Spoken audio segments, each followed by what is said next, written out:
और लोगों को ठंडा लगता है।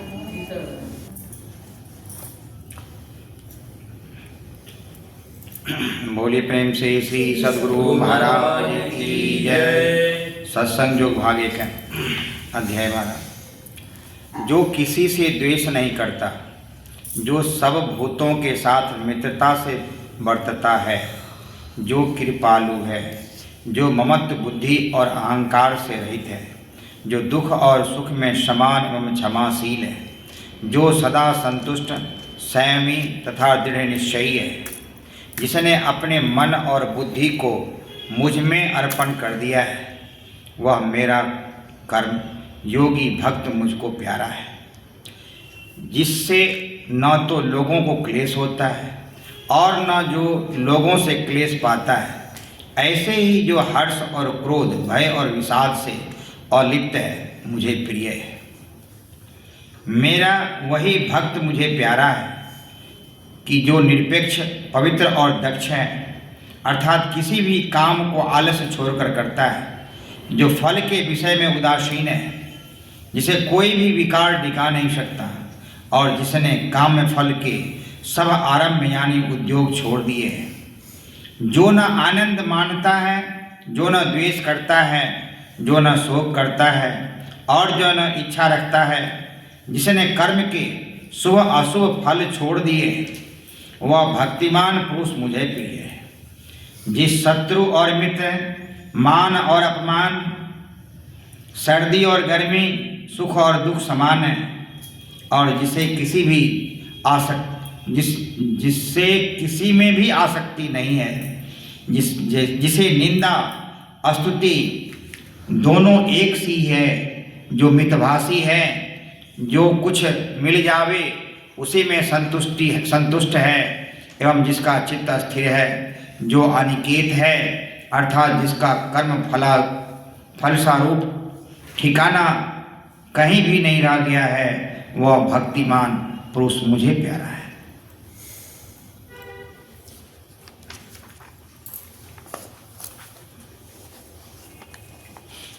सत्संग भाग 2 गीता रहस्य। गीता में भगवान श्री कृष्ण ने अर्जुन से स्पष्ट रीति से ही कहा है, अव्यक्तं व्यक्तिमापन्ना मन्यते मां बुद्धया परं भावमजानन्तो ममाव्ययम् अनमोत्तमम्। यद्यपि मैं अव्यक्त हूँ, तथापि मूर्ख लोग मुझे व्यक्त अर्थात मनुष्य देहधारी मानते हैं, परंतु यह बात सच नहीं है। मेरा अव्यक्त स्वरूप है और सत्य है। इसी तरह उपनिषद में भी यद्यपि उपासना के लिए मन, वाचा, सूर्य, आकाश इत्यादि अनेक व्यक्त और अव्यक्त ब्रह्म प्रतीकों का वर्णन किया है, तथापि अंत में यह कहा है कि जो वाचा, नेत्र या कान को गोचर हो, वह ब्रह्म नहीं है। यन मनसा न मनुते या येन हरमनं मतं तदेव ब्रह्मं त्वं वेत्ति नेदं यदीदमुपासते।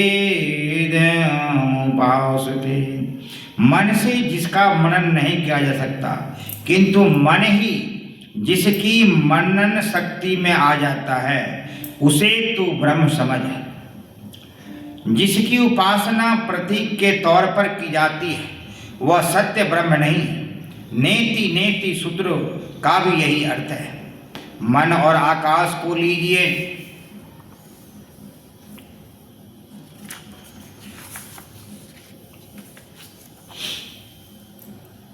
अथवा व्यक्त उपासना मार्ग के अनुसार शालिग्राम, शिवलिंग इत्यादि को लीजिए, या श्री राम, श्री कृष्ण आदि अवतारी पुरुष की अथवा साधु पुरुषों की व्यक्त मूर्ति का चिंतन कीजिए। मंदिरों में शिलामय अथवा धातुमय देव की मूर्ति को देखिए, अथवा बिना मूर्ति का मंदिर या मस्जिद लीजिए। ये सब छोटे बच्चे की लंगड़ी गाड़ी के समान मन को स्थिर करने के लिए, अर्थात चित्त को, वृत्ति को परमेश्वर की ओर झुकाने के साधन है। प्रत्येक मनुष्य अपनी अपनी इच्छा और अधिकार के अनुसार उपासना के लिए किसी प्रतीक को स्वीकार कर लेता है। यह प्रतीक चाहे कितना प्यारा हो, परंतु इस बात को नहीं भूलना चाहिए कि सत्य परमेश्वर इस प्रतीक में नहीं है। न प्रतीके न ही सह, उसके परे है।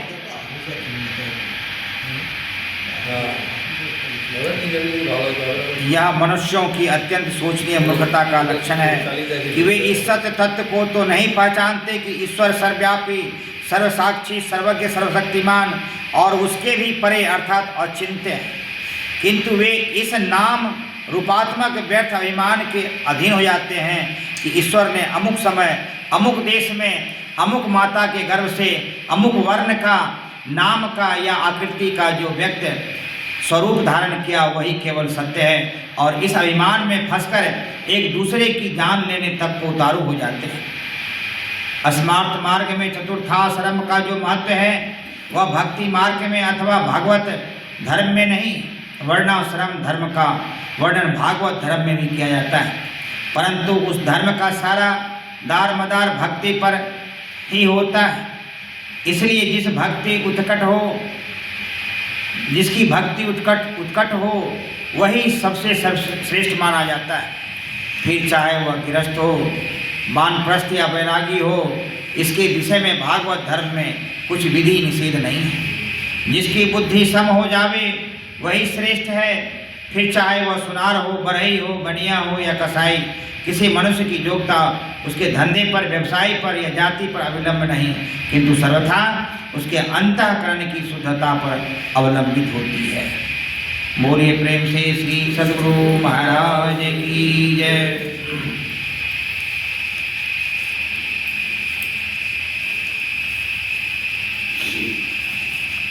एक और पढ़ने का, एक और पढ़ने का।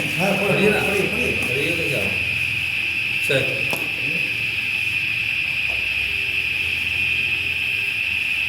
सत्संग जो भाग 3,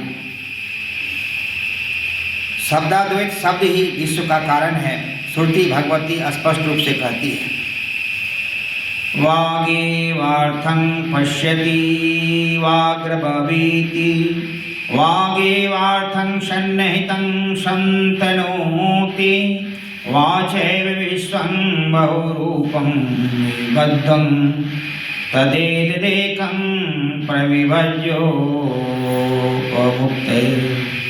शब्द के द्वारा ही अर्थ देखते हैं और शब्द को ही बोलते हैं, शब्द में ही मिले हुए अर्थ का विस्तार करते हैं। शब्द के द्वारा ही यह संसार नाना रूपों में बटा हुआ है, उस बटे हुए से एक भाग लेकर हम लोग उपयोग करते हैं। सृष्टि के मूल में जब शब्द है तब वह एक अद्वितीय कौन शब्द है जिसका अर्थ विश्व है। वह अलौकिक शब्द प्रणव राम नाम है जो तारक ब्रह्म और शब्द ब्रह्म है।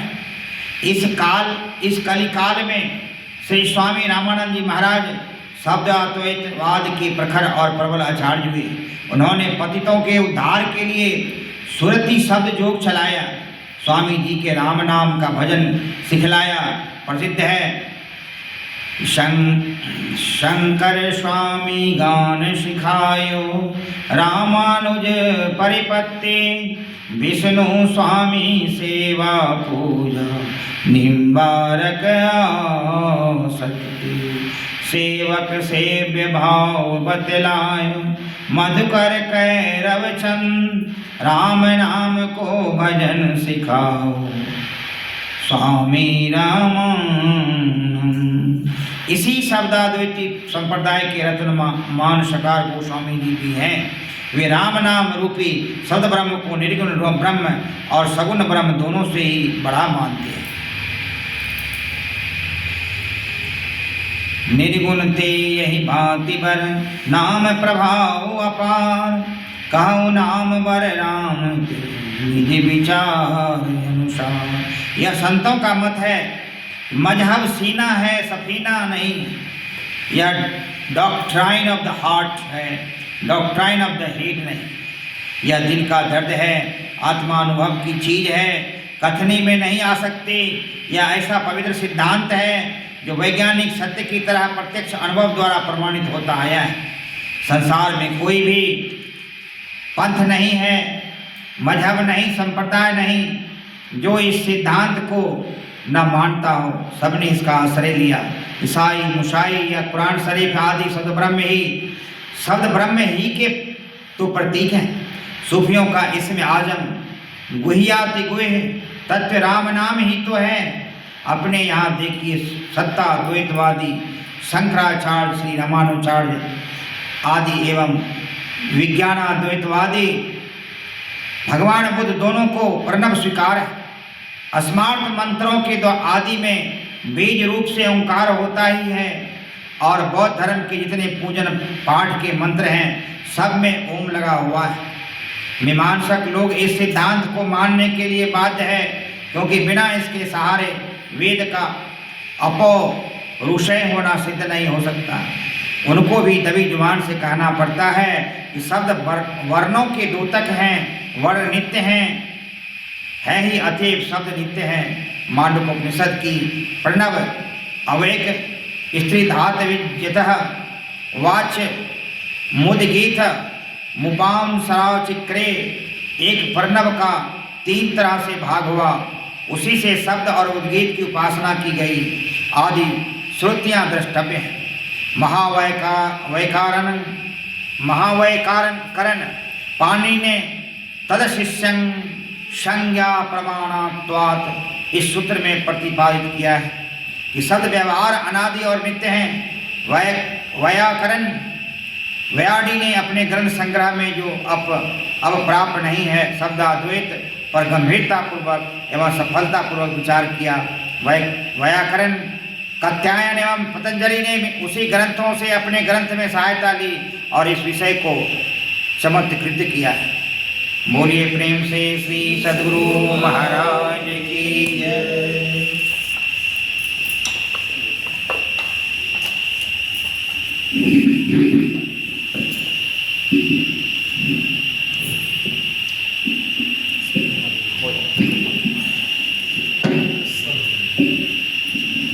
श्री सद्गुरु महाराज की जय। श्री सद्गुरु महाराज की जय। रामचरितमानस सारस्वती सप्तम सोपान उत्तरकांड। अवधपुरी पहुंच राम जी विमान पर से उतर कर सब गुरुजनों, भाइयों, गुरुजनों एवं माताओं से मिले। उत्तम समय विचार कर गुरु वशिष्ठ ने राम जी को सिंहासन पर बिठाकर राज तिलक कर दिया। राम जी नीति के सब अंगों का उत्तमता से पालन करते हुए राज करने लगे और